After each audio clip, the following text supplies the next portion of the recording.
"You can have a wedding any time, Phoebe. This is my first baby." That's what my sister said 6 weeks before I walked down the aisle in a garden full of empty chairs.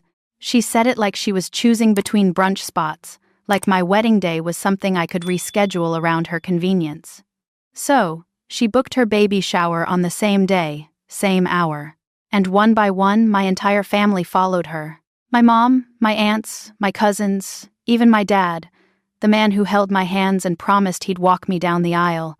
He chose finger sandwiches at a country club over his own daughter's vows. 7 people showed up to my wedding. 417 messages showed up the moment they realized what they'd missed.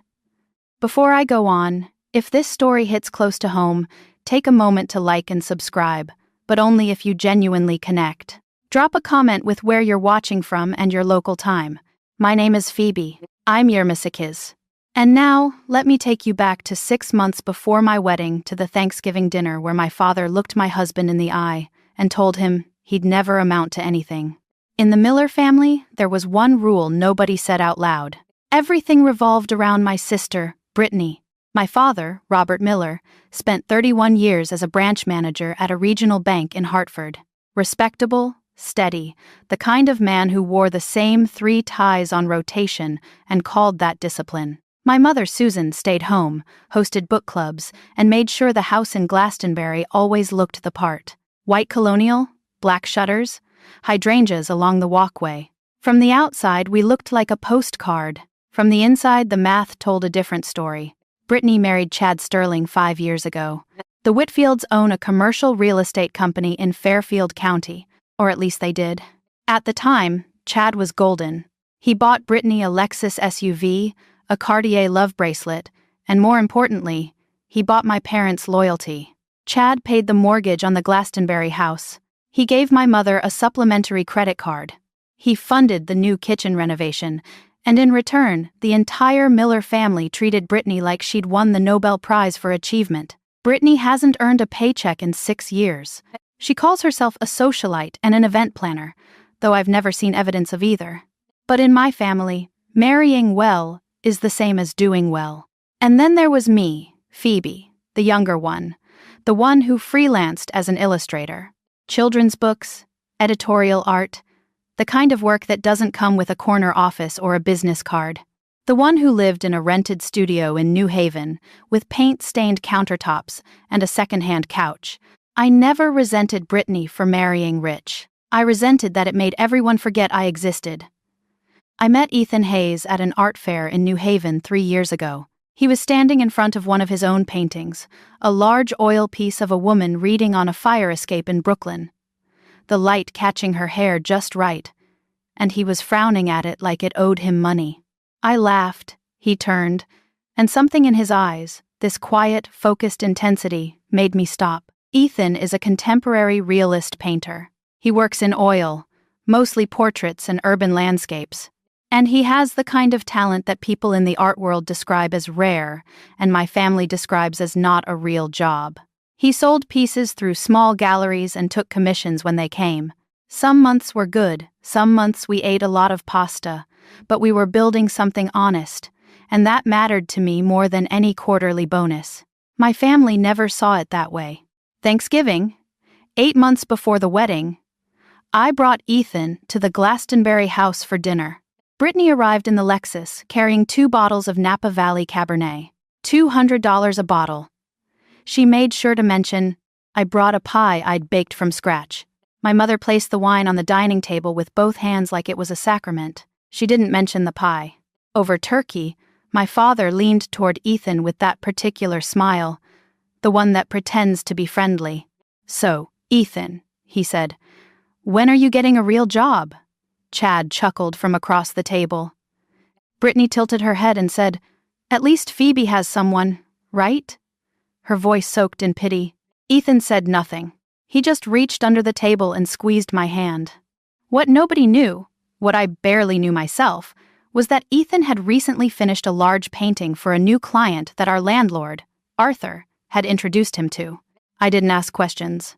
I didn't think it was important. It was the most important thing that had ever happened to us. Arthur was the kind of man you'd walk past without noticing, unless you were paying attention. 67 years old, silver-haired, quiet. He wore the same corduroy jacket most days and drank his coffee black from a chipped mug that said Chelsea NYC on the side. He owned the old Victorian on Elm Street in New Haven, where Ethan and I rented the ground floor studio. $800 a month for a live workspace with 12T ceilings and north-facing windows. Absurdly cheap, even by New Haven standards. When I asked Arthur why the rent was so low, he shrugged and said, "I'd rather have artists in the building than accountants." No offense to accountants. To me, Arthur was simply our landlord, a kind retired art guy who let us pay late once without charging a fee, and who brought us tomatoes from his garden in August. But Arthur had a habit of wandering downstairs to watch Ethan work. He'd stand by the easel, coffee in hand, and say things like, "The light on the jawline, push it warmer just half a degree." Ethan would adjust, and the painting would transform. One afternoon, Arthur said something I almost forgot. He told Ethan, "Your work reminds me of someone I used to represent who now sells for 6 figures. I smiled politely. I assumed he was being generous. Around the same time, Arthur mentioned that a friend wanted to see more of Ethan's work. He asked if Ethan could photograph a few recent pieces and send them over. I figured it was another small gallery, maybe a regional collector. "The world has a funny way of finding real talent, Phoebe," Arthur said to me one evening when I was washing brushes in the sink. "It just takes longer when you're honest about it." I should have asked more questions, but I was too busy worrying about the wedding. In January, Ethan proposed. No ring at first, just a question asked softly while we were lying on the studio floor, surrounded by half-finished canvases, snow falling outside the window. He'd later carve a ring from reclaimed walnut wood. It was the most beautiful thing anyone had ever given me. I called my parents that weekend to share the news. We'd set the date, June 14th, a small garden ceremony at a venue near Mystic, Connecticut. Nothing extravagant. 42 guests, wild flowers, an arch Ethan was building from salvaged wood. My father's first response was June 14th, "Let me check." Not "congratulations." Not "I'm so happy for you." "Let me check." He called back 2 days later. "I'll be there, sweetheart. I'll walk you down the aisle. I promise." I held those words like glass. My mother asked, "That's nice, honey. How much is it costing?" She didn't ask about my dress. She didn't ask about flowers. She didn't ask if I was happy. Brittany sent a text. Just one. "Congrats. Let me know if you need help with anything." Then, silence. No follow-up, no phone call, no offer to help plan, taste cakes, or pick a venue. From the sister who styled herself as an event planner, this was conspicuous. Ethan and I did everything ourselves. I designed the invitations by hand, watercolor wildflowers on cream cardstock, each one slightly different. I thought about Brittany's wedding 5 years earlier. 300 guests, gold foil invitations, a 1-2-piece band. But I loved our invitations. They were ours. I should have known something was wrong when Brittany didn't argue about the date. She always has an opinion about everything. This time, she said nothing. And silence from my sister is never a good sign. 3 weeks before the wedding, I got a phone call from my Aunt Barbara, my mother's older sister, the family's designated gossip, and she said something that knocked the breath out of me. "Honey, are you going to Brittany's shower too, or just the wedding? They're the same day, right?" I stood in the kitchen holding a paintbrush, turquoise dripping onto the floor. "What shower?" "The baby shower, June 14th at the club in Greenwich. Didn't you get the invitation?" I had not gotten the invitation. I called Brittany. She answered on the 3rd ring, her voice bright and rehearsed. "Oh my God, Phoebe. I didn't realize the venue Chad booked only had June 14th available. It's a whole thing with the caterer and the rental company. I can't move it now. But your wedding is in the afternoon, right? Maybe people can do both." My wedding was at 300 p.m. in Mystic. Brittany's baby shower was at noon in Greenwich, an hour and a half away minimum. No one could do both. She knew that. I knew that. The laws of geography knew that. The baby shower would be held at the Greenwich Country Club, valet parking, catered by a French restaurant in Stamford, monogrammed gift bags at every seat. Brittany had told me the details as though she were describing someone else's event, as though it were unavoidable, an act of God. But here's the thing that settled in my stomach like a stone.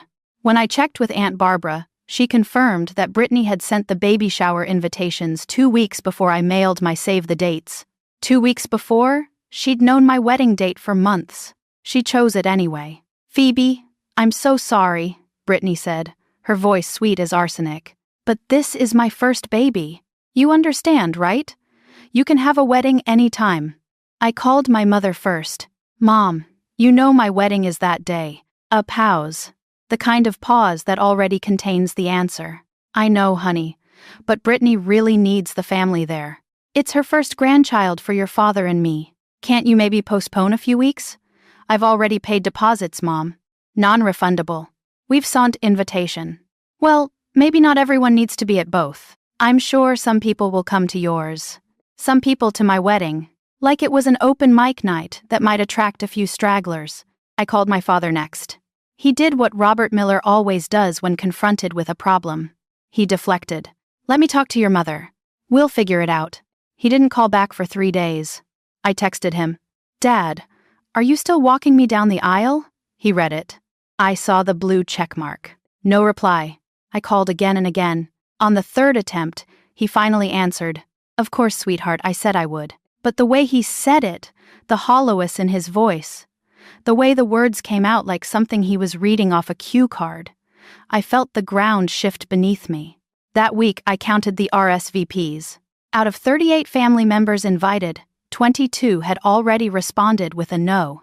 Each of them, coincidentally, was going to Greenwich.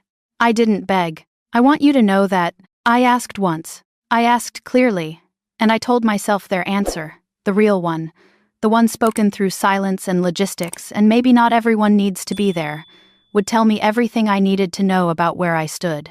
It told me everything. Jessica, my best friend, an ER nurse who takes no one's nonsense and has known me since college, was the one who showed me the full picture. Jessica had been added to the Miller family group chat years ago, back when my mother thought it was nice to include Phoebe's friends. Nobody ever removed her. And because Jessica is Jessica, she screenshotted everything. She sat me down in the studio one evening and laid it out. Brittany had called every single family member individually, not a group text, not a casual mention, individual surgical phone calls designed to pull each person to her side. To my mother, Brittany said, "Mom, if you go to Phoebe's wedding instead, I'll feel like you don't care about your first grandchild." To Aunt Barbara, "Chad's mother is coming. If our side of the family doesn't show up, it'll be embarrassing." To my father. And this one Jessica had as a screenshot from the group chat. Brittany wrote, "Dad, Phoebe will understand. She's used to being disappointed. She's used to being disappointed." My own sister. Typed that with her thumbs and pressed send. But the deepest cut was the financial one. Chad paid my parents' mortgage, $3,200 a month. He'd given my mother a credit card that covered groceries, clothing, salon visits. The Miller family wasn't just emotionally dependent on Brittany. They were financially leashed. Brittany never said it directly. Of course, she didn't need to. The implication lived in every gesture. If you cross me, the money stops. And my parents, who had built their retirement around Chad's generosity, couldn't afford to call the bluff. In the group chat, Jessica showed me one last message from Brittany. "Honestly, Phoebe's wedding is so small it's barely an event. She's marrying a painter in a garden. It's not like there's a reception at the Ritz." I read it twice. Then I closed the phone. The night before I sent the final reminder to my family, Ethan and I sat together in the studio. The overhead lamp cast warm yellow light across half-finished canvases and jars of turpentine. Outside, the cicadas were starting up. Summer in New Haven sounds like a low hum that never stops. Ethan was cleaning brushes. He didn't look up when he spoke. "We don't need them to make this real, Phoebe." A pause. "But I know you want your dad there." I didn't answer right away. I was staring at the canvas he'd been working on. A lone chair in an empty room, light pouring through a window. It wasn't meant to be about me, but it was. That night, I composed one final message, a group text to every family member who'd been invited. No guilt trips, no desperation, just the facts. Date, time, address, directions, and at the end, one line. I hope to see you there. I pressed send at 10. A potty 2 p.m. Not a single person replied. The next morning, Jessica called from Chicago. She'd already booked a flight. I'll be there, she said. I'll always be there. She didn't ask about the others. She already knew. June 14th was 12 days away. I had a dress hanging in the closet. Vintage lace found at a consignment shop in Mystic. Altered to fit by a seamstress, who charged me $80 and told me I looked like Grace Kelly. I had flowers ordered from a local farm. I had 42 chairs set up in a garden. What I didn't have was a single family member who chose me. But I'll tell you what I also didn't have. I didn't have the urge to beg anymore. And that, I think, was the first time I felt something shift. June 14th, 700 a.m. The morning of my wedding, Jessica was sitting cross-legged on the bathroom counter doing my makeup. Hospital-grade precision, she called it, and I was trying to breathe normally. My dress hung on the closet door. My bouquet, white peas and lavender from a farm stand in Stonington, sat in a mason jar on the kitchen table. My phone buzzed. Dad! I picked up. Jessica watched my face. Phoebe, honey. His voice sounded like it had been sanded down to nothing. I don't know how to say this. Your mother and I, Brittany's shower starts at noon. And with the drive, I don't think we can make it to Mystic by 3.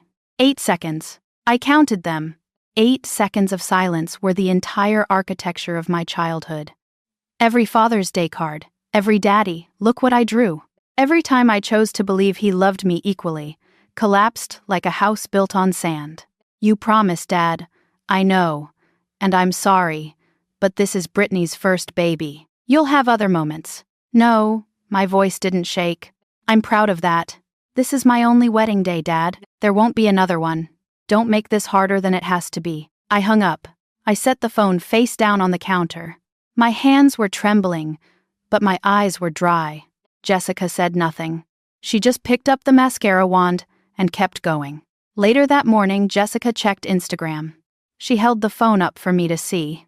Brittany had already posted a story. Pink balloons, gold streamers, a venue being set up.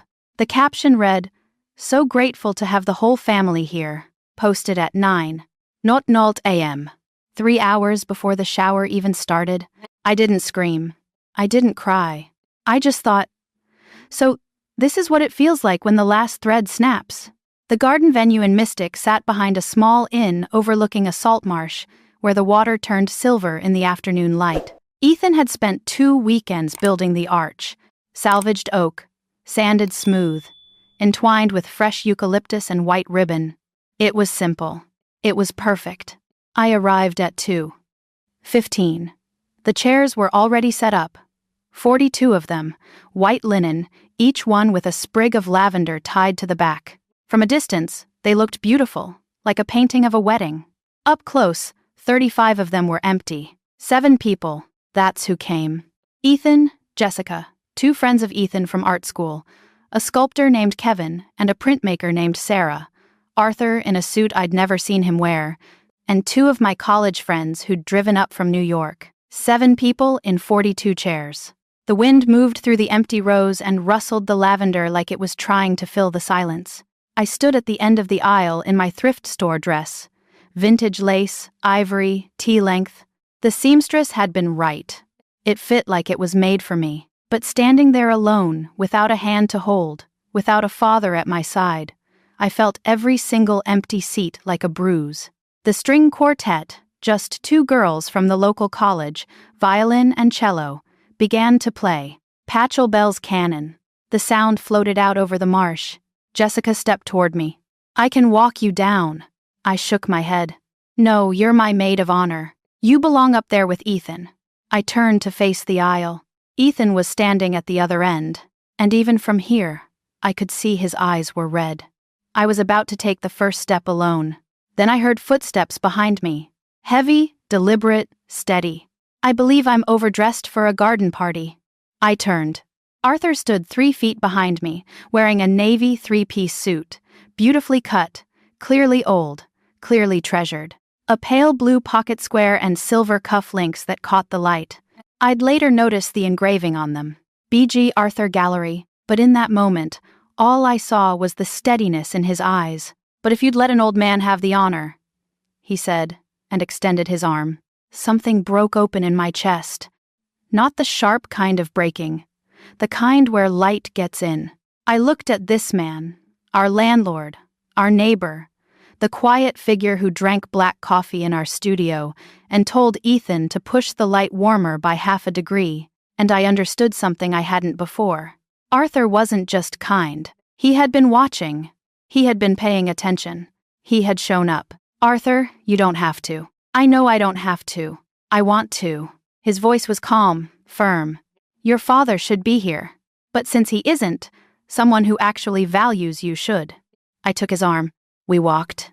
The 7 people in those chairs stood up, Jessica already crying, Kevin and Sarah smiling, Ethan at the end of the aisle pressing the back of his hand to his mouth. The ceremony lasted 12 minutes. Our officiant, a retired judge Ethan knew through a community art project, kept it short. We said our vows. Ethan had written his on a piece of canvas primed in gesso. I'd written mine on the back of one of my illustrations. We both cried. We both laughed. 7 people clapped. And in that garden on that June afternoon, it was enough. It was more than enough. I'm going to pause here for a second. If Arthur stepping in made your chest tighten the way mine did that day, you already know why this story matters. My father had 30 years to show up for me. Arthur had known me for 2, but he was there. If you've ever had someone unexpected fill a space that family left empty, tell me about it in the comments. I read every single one. And if you want to see what happens next, because trust me, the story doesn't end at the altar, stay with me. After the ceremony, we held the reception in the same garden. There was no ballroom, no DJ, no 5-tier cake. We ordered pizza from a place in downtown Mystic. Jessica had brought 3 bottles of wine. Nothing fancy, just something she loved. Kevin connected his phone to a portable speaker, and we danced on the grass until the fireflies came out. It was joyful. It was imperfect. It was ours. But when the music faded and Ethan was helping Kevin fold up tables, I sat down on one of the empty chairs and opened my phone. 0 messages from my family. Not a single one. No congratulations. No, sorry, we couldn't make it. No thinking of you today. Nothing. As though the event hadn't happened. As though I hadn't happened. I opened Instagram. I knew I shouldn't, but I did. Brittany had posted 14 photos. The Greenwich Country Club, pink and gold balloons, a dessert table that probably cost more than my entire wedding, Aunt Barbara laughing with a glass of champagne, Uncle Bill holding a gift bag, and my father. My father standing beside Brittany, his hand resting on her belly, grinning. The last photo was a selfie. Brittany in the center, glowing, surrounded by faces I'd invited to my wedding. The caption read, "Surrounded by love. Family is everything. Family is everything." She typed that while I was saying my vows to 7 people and a row of empty chairs, I zoomed in on one of the background images. A group shot near the bar. Chad was in the far corner, turned away from the camera, phone pressed to his ear, jaw tight. He looked stressed. It struck me as odd at a celebration, but I filed it away and didn't think about it again. Not then. That night, back in the studio, Ethan and I lay on the old futon that doubled as our couch. The windows were open, and the sound of crickets poured in like music. We'd taken the lavender from the chairs and put it in jars all over the apartment. It smelled like the wedding had followed us home. Ethan stared at the ceiling. His hand was in mine. I married the most talented, most stubborn, most beautiful woman I've ever known, he said. In a garden with 7 witnesses. He turned to face me, and I wouldn't trade it for a ballroom with 300. I tried to smile. I almost made it. I keep thinking maybe if I tried harder. Called one more time. You called enough. His voice was gentle but final, like a door closing on a room I didn't need to enter. You called more than enough, Phoebe. It hit me then. Not the sadness for myself, but the sadness for him.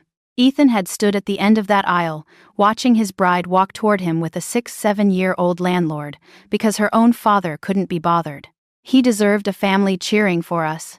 He deserved better than empty chairs. You deserved a real wedding, I whispered. With a family cheering for us. This was a real wedding, Ethan said. Arthur was there. Jessica was there. That's more family than blood gave you today. I cried then, quietly into his shoulder. Not because I was broken, but because I was tired of holding it all upright. I didn't know it then, but Ethan had a secret. Something Arthur had helped him with over the past several months. Something he'd deliberately kept from me so our wedding day wouldn't be about money. Something that would change everything within weeks. A week passed, then another. Not a single member of my family reached out. On day 8, I sent one final message. I typed it carefully, read it 3 times, and pressed send. Thank you for your silence. It told me everything. Your words never could. I won't be reaching out again. If you want to talk, you know where to find me. My mother replied 2 days later. Phoebe, don't be dramatic. We love you. Brittany's shower was just bad timing. No apology, no acknowledgement, just the word dramatic. The Miller family's favorite weapon against anyone who dares feel things out loud. I didn't respond. I muted the group chat and I turned my attention to the only thing that had never let me down. The work. Ethan was painting again. Something new. Something I hadn't seen from him before. He'd started a series he called The Seventh Chair. Large format oils exploring absence in intimate spaces. A dinner table set for 8, with one chair slightly pulled back untouched. A church pew empty, except for a folded program at one end. A row of white linen chairs in a garden. Lavender on each one. 35 of them holding nothing but air. I knew what the paintings were about. He didn't need to explain. One afternoon, Arthur came downstairs to see the work. He stood in front of the garden piece for a long time, his coffee going cold in his hand. Then he pulled out his phone and typed something. He didn't say who he was texting. I didn't ask. I stopped waiting for an apology that would never come, and I started building a life that didn't need one.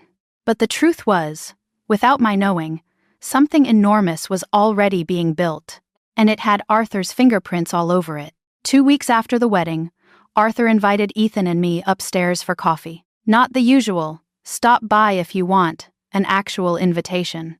He'd set out 3 mugs, a French press, and a cardboard box on the kitchen table. Sit down, he said. There's something I should have told you a long time ago. He opened the box. Inside were catalogues.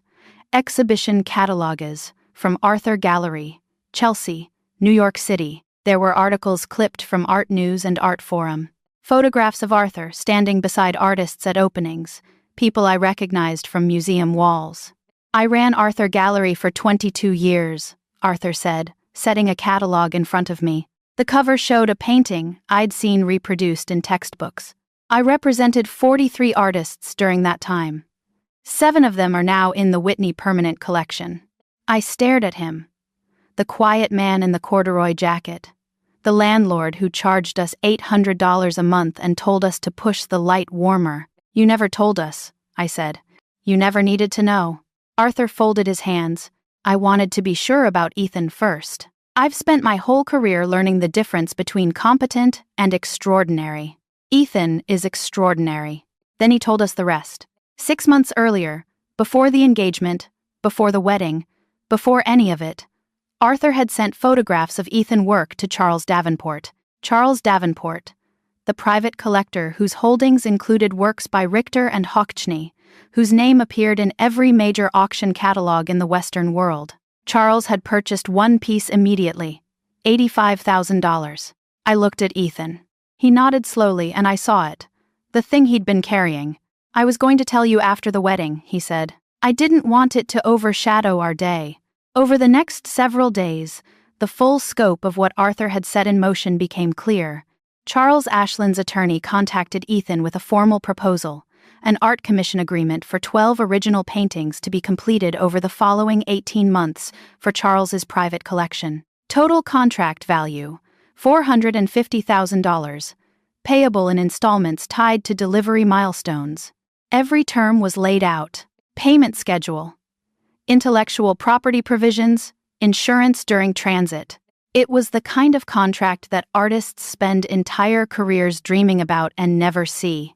Attached to the agreement was a separate letter from the director of Caldwell Gallery on West 25th Street in Manhattan, one of the most respected galleries in the country for contemporary realism. They were inviting Ethan to hold a solo exhibition. The centerpiece would be the 7th Chair series. Ethan and I drove to New York to sign the papers at the attorney's office on Park Avenue. I sat in a leather chair and read every page. The numbers blurred. My hands were shaking, but not from fear. "This is more money than my father earned in 5 years at the bank," I said quietly. Arthur, who had come along for the signing, placed his hand on the table.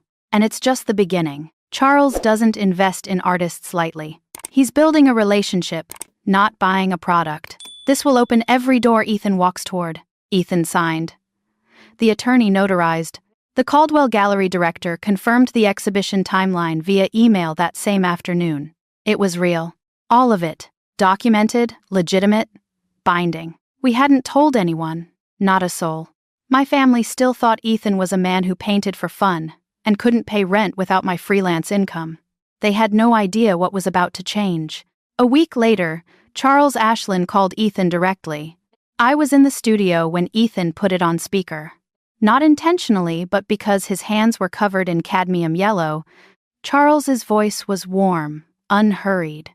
The kind of voice that belongs to someone who hasn't been in a rush since 1997. "Ethan, I understand you and your wife didn't get the wedding trip you deserved. My yacht, the Meridian, is in Monaco next month. I'd like you both to spend 10 days on board. Consider it a thank you for the first 3 paintings. The Meridian. I'd learned later that it was a 180-foot motor yacht that Charles kept in the Mediterranean through the summer. He used it to host artists, curators, and collectors. It was as much a floating salon as it was a boat." "Ethan, we can't accept that," I whispered, covering the phone. He looked at me, then at the canvas, then back. "Arthur says Charles does this for every artist he commits. It's how he builds relationships. It's professional, not charity."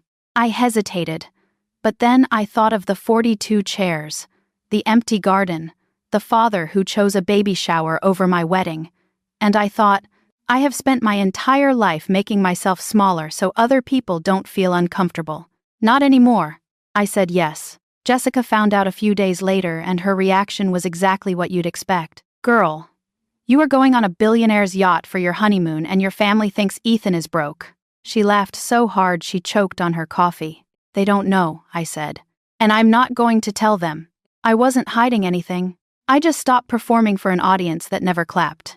While Ethan and I were preparing for the trip, something was shifting in the Miller family, though I only caught it in fragments. Aunt Barbara, the only relative who still texted me occasionally, mentioned in passing that Chad Sterling's real estate company had hit a rough patch. 2 major development projects had fallen through. Financing had collapsed. The details were vague, but the consequences were not. Brittany's Lexus was gone, replaced by a used Honda CR-V. Brittany, who posted on Instagram the way some people breathe, had been silent for 2 straight weeks. For her, that was the equivalent of a distress signal. Then, for the first time in over a month, my mother called. "Hi, honey. How are you?" Her voice had that particular brightness, the kind that's trying too hard. "Listen, do you and Ethan want to come to dinner this Sunday? Your father grilled last weekend and it was lovely. We'd love to see you." I leaned against the studio wall. "I'm busy, Mom." "Oh, okay." Pause. "Well, your father says hi."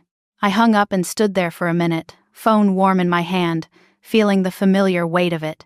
I knew exactly why she'd called. When Chad's money was flowing, I didn't exist. Now that it was drying up, the Miller family was suddenly rediscovering their younger daughter. What none of them knew, what I didn't fully understand yet myself, was that 3 weeks later, a single photograph would make Chad Sterling's money look like pocket change. I packed a suitcase. Ethan packed his sketchbooks. We flew to Nice on a Tuesday morning in July. And when we boarded the Meridian, I looked out at the Mediterranean and thought, this is what it feels like when the world finally catches up to you. The Meridian was not a boat. It was a floating cathedral. Our cabin had a private balcony that opened onto water so blue it looked artificial. The bathroom had marble floors. The sheets were Egyptian cotton, and someone had placed fresh gardenias on the nightstand before we arrived. I stood on the balcony the first morning barefoot, wearing a linen dress I'd bought at a market in Nice for €40, and I watched the coastline of Monaco drift by like a painting Ethan hadn't gotten to yet. On the third evening, Charles hosted a dinner on the upper deck. 8 guests, 2 collectors from London, a curator from the Tate, a Berlin-based art critic, and their respective partners. The table was set with crystal and white linen. Candles flickered inside hurricane glass. The sky turned from orange to indigo while we ate. Charles stood and raised his glass. I'd like to introduce Ethan Hayes, the most exciting realist painter I've encountered in 2 decades. His upcoming exhibition at Caldwell Gallery will be called The Seventh Chair. I think you'll find his work extraordinary. Ethan, seated beside me, described the concept. Paintings about absence, about the empty spaces left behind by people who chose not to show up. He spoke quietly without performance. The art critic from Berlin leaned forward. "This has Biennale potential," he said, and the table murmured in agreement. I sat next to my husband, silent, my hand resting on his knee. For the first time in my life, I was surrounded by people who recognized the value of what Ethan and I had built. Not despite its quiet origin, but because of it. Before dessert, Charles found me alone by the railing. "Your husband is gifted," he said. "But I think you already knew that long before anyone else did." "I did," I said. "Thank you for seeing it, too." On the last evening aboard the Meridian, I did something I almost never do. I posted a photo on Instagram. I'm not a social media person.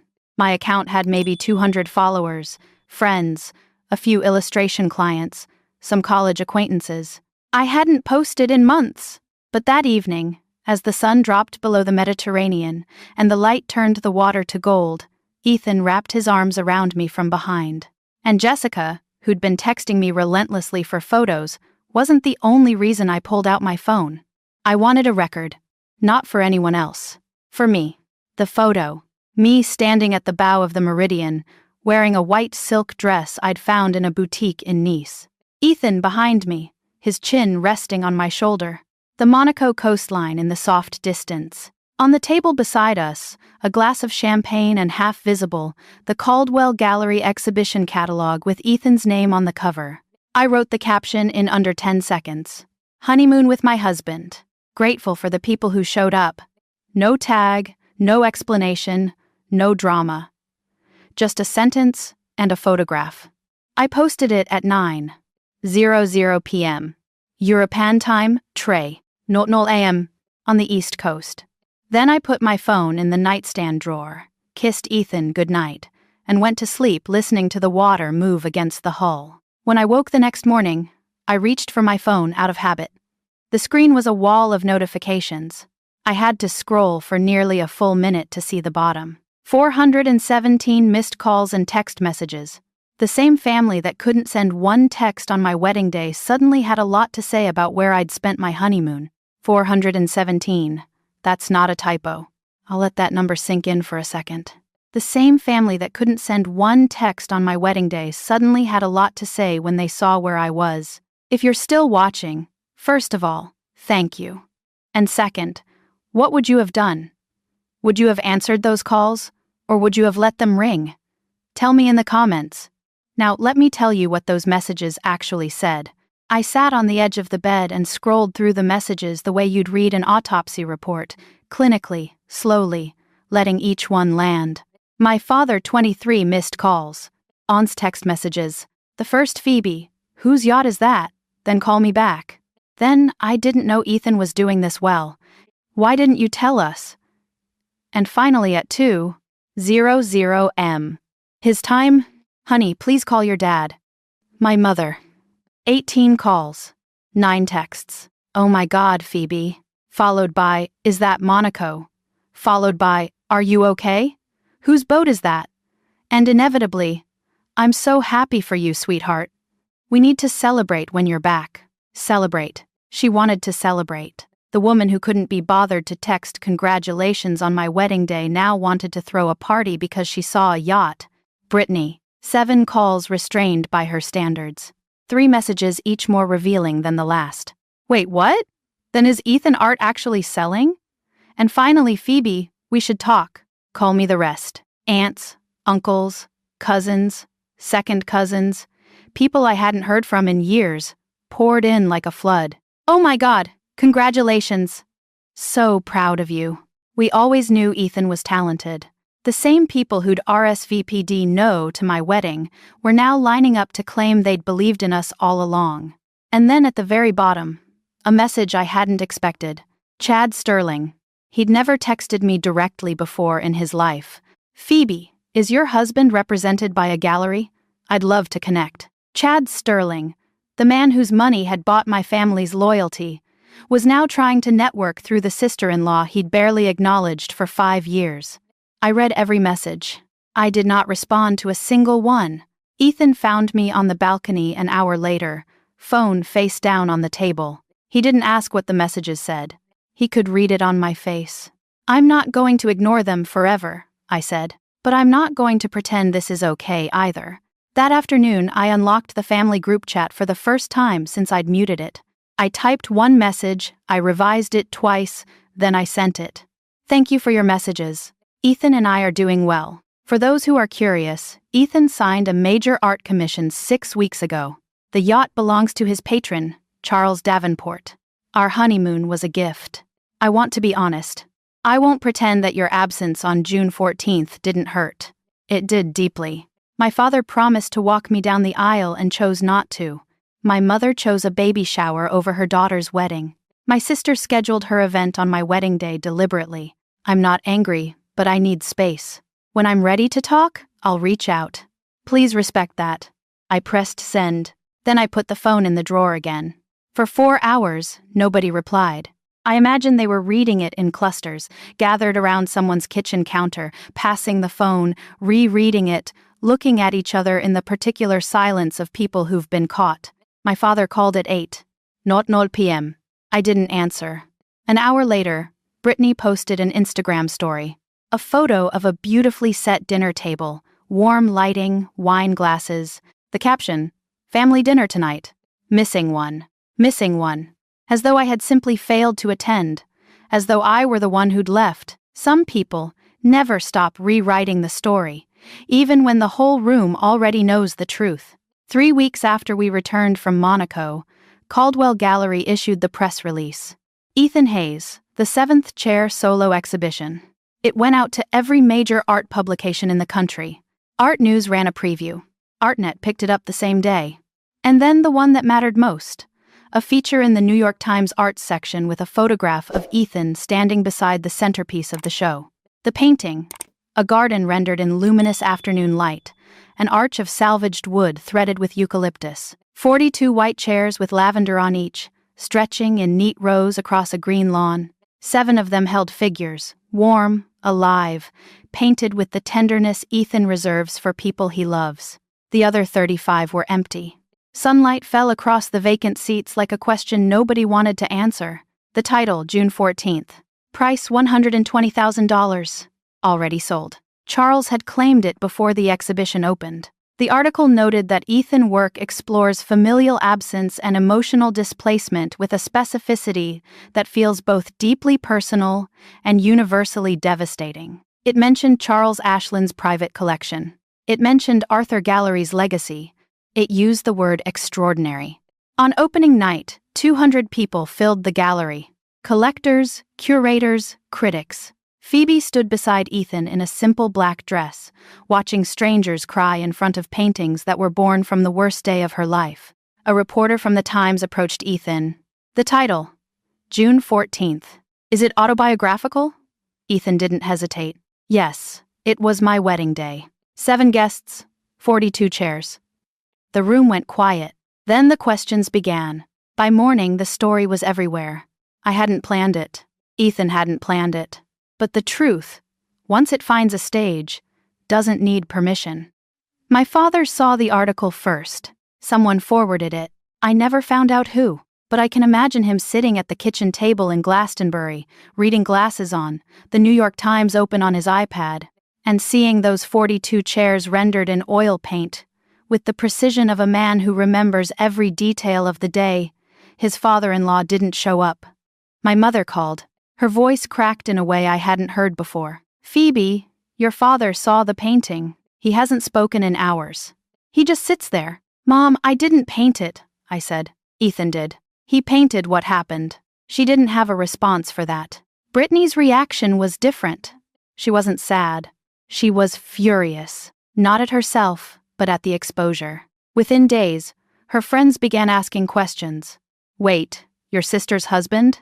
Is that Ethan Hayes? Why weren't you at her wedding? Brittany, who had spent years curating a narrative of family unity and social grace, suddenly couldn't explain the gap. The image she'd constructed, loving sister, devoted daughter, center of the Pharaoh universe, had a 42-chair-sized hole in it. Chad called Ethan directly. Hey Ethan, congratulations. Listen, I have some clients who might be interested in commissioning. Ethan cut him off politely. Thanks, Chad, but I work exclusively through my gallery now. Arthur and Caldwell handle all my commissions. Meanwhile, Aunt Barbara sent me a screenshot from the family group chat, the one I was no longer in. Brittany had written, "She's doing this to humiliate us." And my father, for the first time in his life, had replied, "Maybe we should have gone to the wedding." My mother's response, "Don't start, Robert." Even now, even with the truth on a gallery wall for 200 people to see, nobody in my family could say the simple words, "We were wrong." 2 months after the exhibition opened, a notice appeared in the Connecticut Business Registry. That would have been unremarkable to most people. Sterling Properties LLC, Chad's family company, had filed for Chapter 11 bankruptcy protection. The details emerged slowly, then all at once. 2 failed developments in Stamford, a construction loan default, creditors lining up. The company that had once made Chad the golden son-in-law of the Miller family was now a name on a court filing. The consequences hit my parents within weeks. Chad stopped paying the mortgage on the Glastonbury house, $3,200 a month. Gone overnight. My mother's supplementary credit card was canceled. Brittany, who had never needed to think about money, began selling her jewelry through a luxury consignment site. The Cartier bracelet, a Tiffany pendant, pieces she'd once displayed like trophies. My father called me, the first time since the article. "Phoebe, I don't know how to say this." His voice was thin, tired. "Your mother and we might lose the house. I know I have no right to ask, but is there any way?" I let the silence sit. I think he needed to hear it. The same silence I heard on my wedding morning when he told me he wasn't coming. "Dad," I said, "I'm going to be honest with you. 6 months ago, you chose Brittany's party over my wedding. You broke a promise. You let me walk down the aisle with our landlord because showing up for me wasn't worth the drive." I heard him breathing. "I'm not going to say no to helping, but I need you to understand something first. I'm not your backup plan. I'm your daughter, and you treated me like I was optional." He didn't speak for a long time. Then quietly, "You're right. It wasn't enough, but it was a start." Brittany called 2 days later. It was the first time we'd spoken since before the wedding. She opened with tenderness. "I miss you, Phoebe." The nickname, the voice she used when she wanted something. Then, within 30 seconds, the mask slipped. "Chad lost everything. Mom and Dad need help. You and Ethan are doing so well now. Can't we just move past this?" "Move past what, exactly?" I kept my voice even. Not cold, just clear. "You scheduled your baby shower on my wedding day. You called every family member and told them to choose you. You told Dad that I could have a wedding any time. Do you remember that?" Silence. "Then I was pregnant, Phoebe. I was hormonal and scared, and you were calculating." I said it without malice, just fact. "And that's okay. I'm not here to punish you, but I need you to know. I see it clearly now. I've always seen it. I just chose to ignore it because I wanted a family." I could hear her breathing change, the practiced calm faltering. "I love you, Brittany, but I will never again let love be used as a leash. If you want a relationship with me, it starts with honesty, not with asking for money." She hung up. She didn't call back for 3 weeks. I set the phone down and walked to the studio where Ethan was finishing the 9th painting in the series. A long table with 11 place settings, 1 chair pulled back, a napkin folded but untouched. He looked up when I came in. "How'd it go?" She hung up. He nodded. She'll call back. Maybe, but she'll call back different. Or she won't call back at all. Those are the only two options I'm accepting. Ethan went back to painting. I picked up my illustration pen. The crickets sang outside, indifferent to all of it. 6 months later, I stood in the kitchen of a house I owned. It was small, a 2-bedroom cottage in Westport, Connecticut, 10 minutes from the water. White clapboard, blue shutters, a porch that wrapped around the side. The ground floor had been converted into Ethan's studio. Proper ventilation, north-facing light, a door that opened onto a garden where in the spring I planned to grow lavender. We'd paid for it in full. No mortgage, no help, no one's name on the deed but ours. Ethan had completed the 7th chair series, 12 paintings that had hung in Caldwell Gallery for 3 months. Nearly every piece sold. Total revenue exceeded $600,000, and the waiting list for his next series was already growing. Charles Davenport had offered a second commission. 2 European galleries had reached out. My own career had shifted too. A major children's book publisher had offered me a multi-book illustration contract after seeing my work at the Caldwell opening. Someone from their art department had attended and recognized my editorial style. The first book was about a little girl who plants a garden of wild flowers in a field where nothing was supposed to grow. I was illustrating it at the dining room table every morning while Ethan worked downstairs. Arthur came for dinner every Sunday. He'd drive over from New Haven in his old Volvo, bring a bottle of wine, nothing expensive, always good, and sit at our table like he'd always been there, because in every way that mattered, he had. One Sunday, I served roast chicken with herbs from the garden. Arthur raised his glass to the 7th chair, he said. Ethan clinked his glass against Harold's. I clinked mine against both. 7 people at a wedding and every single one of them still in my life. On a Tuesday afternoon in October, I heard a car pull into the gravel driveway. No one had called ahead. I opened the front door and found my father standing on the porch. He was wearing a flannel shirt and khakis. His hands were in his pockets. He looked older than I remembered, not in the way of time passing, but in the way of a man who'd been carrying something heavy and couldn't set it down. I didn't come to ask for anything, he said. I waited. I came to tell you that I'm sorry. Not the kind of sorry that expects forgiveness, the kind that knows it doesn't deserve it. He stood there in the October light, leaves drifting across the porch, and I could see he'd rehearsed this. Not because it wasn't genuine, but because it was. He needed to say it precisely. I sat in a country club eating finger sandwiches while my daughter got married with 7 people, he said. I will carry that for the rest of my life. I know, Dad. My voice was steady, quiet. You can stay for coffee. Ethan just made a pot. He came inside. He walked slowly through the house, looking at everything. The studio downstairs, the garden visible through the back window, Ethan paintings on the walls. In the hallway, he stopped. A small painting hung near the coat hooks. June 14th. Study number 1. An early sketch in oil. 7 chairs occupied. 35 empty. My father stood in front of it for a long time. Then he reached into the bag he was carrying and pulled out a frame. Inside a certificate, the Connecticut Statewide Art Award dated 12 years ago. My name on it. The paper had yellowed. I found it in the attic. He said it should have been on the wall 16 years ago. I took it from him, and I let him stay for coffee. People always ask me, did you forgive them? The honest answer is that forgiveness isn't a single event. It's not a gift you hand over and then it's done. It's a bridge you build one plank at a time. And some days you're laying planks, and some days you're standing at the edge wondering if it's worth crossing. Brittany eventually wrote me a letter. A real one. Pen on paper mailed with a stamp. It wasn't a perfect apology, but it contained the one sentence I'd been waiting years to hear. I scheduled the shower on your day. It wasn't an accident. I was afraid that if your wedding went well, everyone would stop needing me. I read that line 4 times.